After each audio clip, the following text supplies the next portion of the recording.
Assalamualaikum warahmatullahi wabarakatuh. Selamat pagi dokter, perkenalkan saya Rida Sofiatul Hovifah, NRP 68 dari Laboratorium C1. Di kesempatan kali ini saya akan memaparkan mengenai tugas asistensi Laboratorium Patologi Anatomi mengenai meningioma.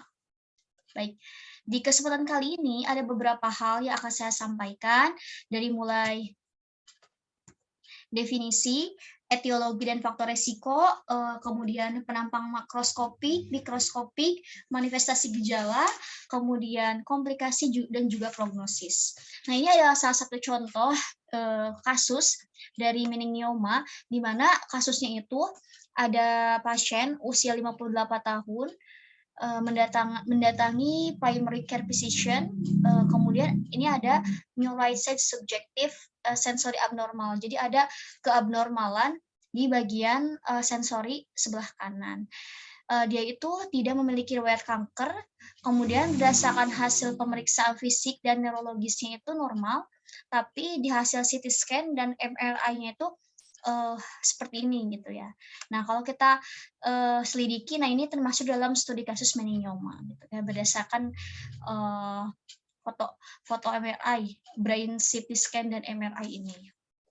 Nah, jadi sebetulnya meningioma itu apa sih? Jadi meningioma itu adalah suatu penyakit di mana ini ada suatu penyakit tumor dari lapisan jaringan yang mengcover atau yang menyelubungi otak dan spine atau sumsum tulang belakang ya.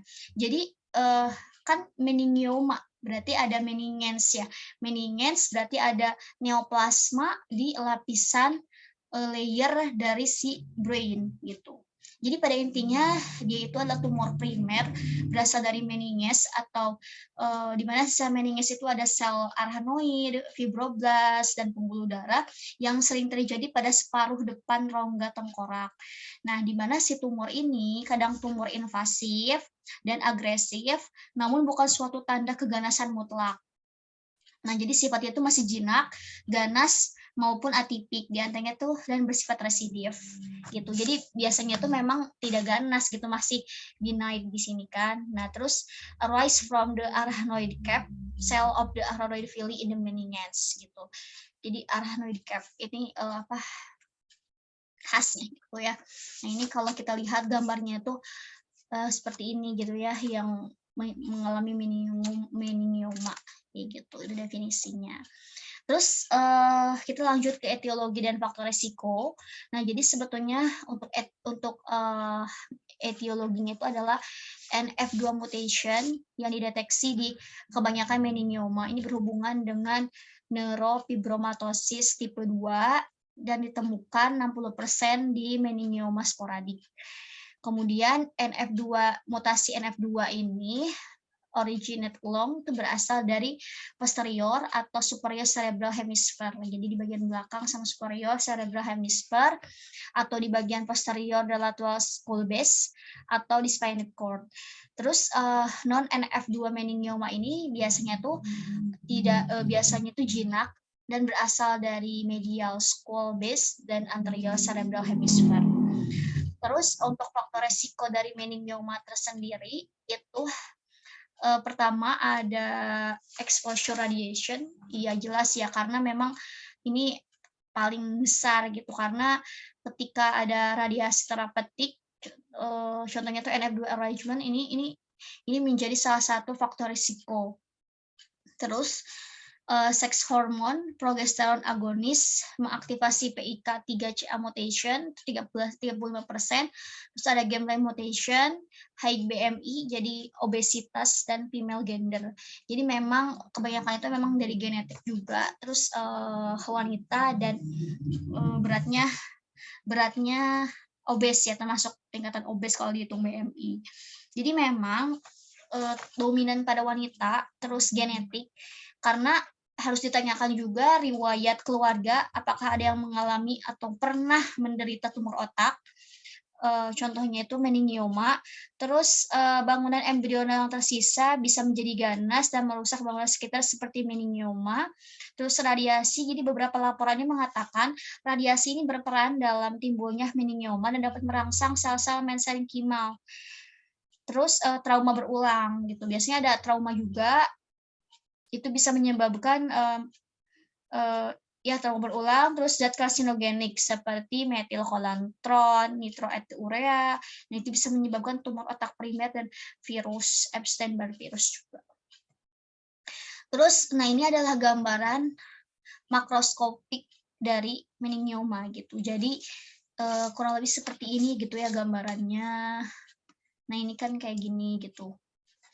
Nah, jadi ada tumor berwarna putih kelabu, bulat, soli, dan berbatas tegas dengan lobul-lobul yang tumbuh mendesak dari jaringan otak atau hemisfer cerebri, tapi tidak masuk atau invasif ke dalam otak karena bersimpai dan selalu melekat pada dura mater gitu ya. Seperti ini ya gambaran makroskopiknya. Terus kalau kita lihat di bawah mikroskop gitu ya, ini gambaran mikroskopiknya gitu, kayak kita di biopsi atau diambil terus kita lihat, gambaran mikroskopnya itu adalah tampak sel-sel tumor yang tersusun secara alveolar seperti gambaran concentric wall, intinya berbentuk bulat, oval, sitoplasma bergranul halus. Nah, ini kayak gini ya. Sitoplasma bergranul halus, stromanya mengganus rambut kolagen dan tampak psamoma body.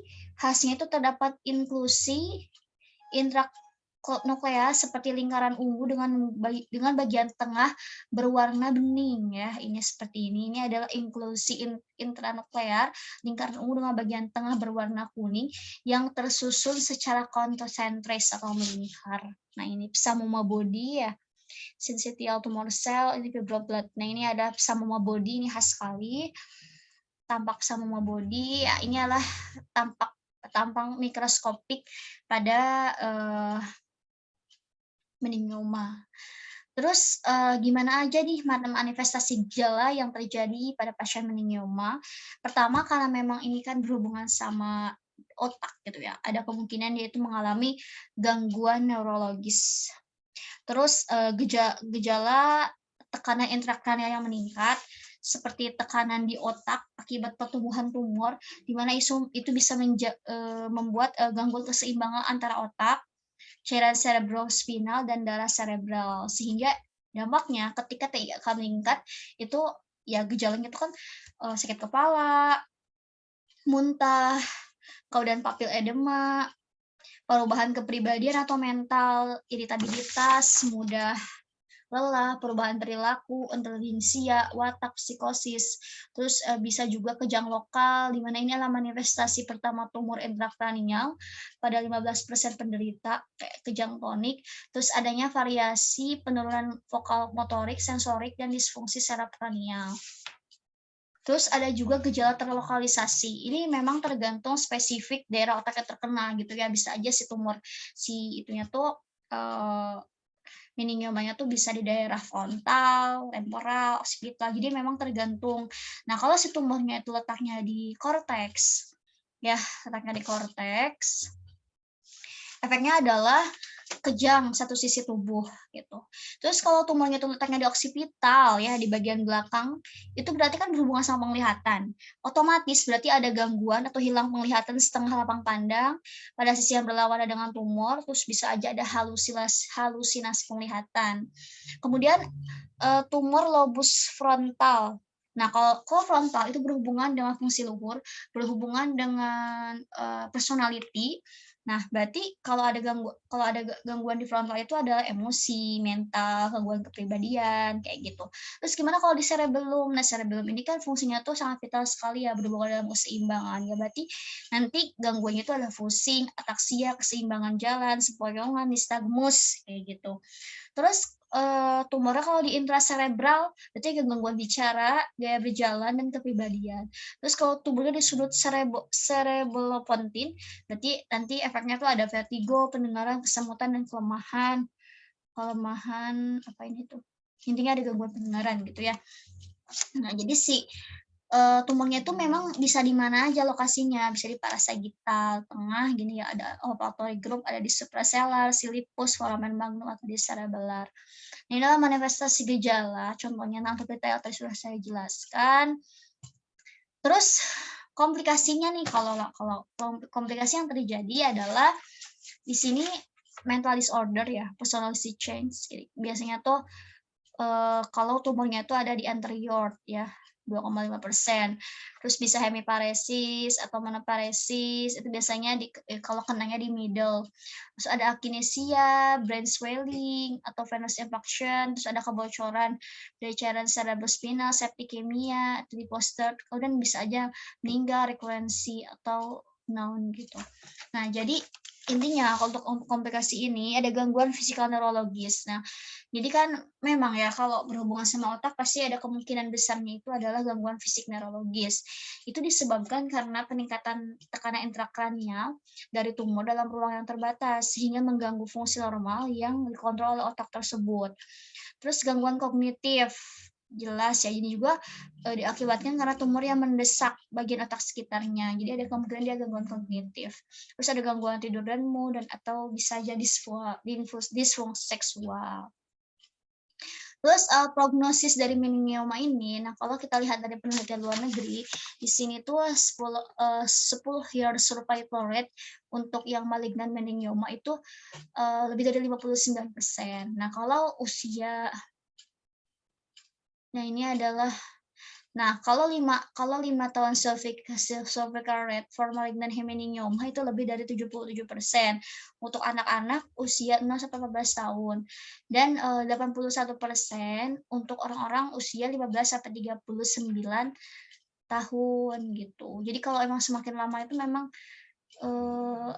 kemungkinan hidupnya tuh masih makin sedikit gitu ya.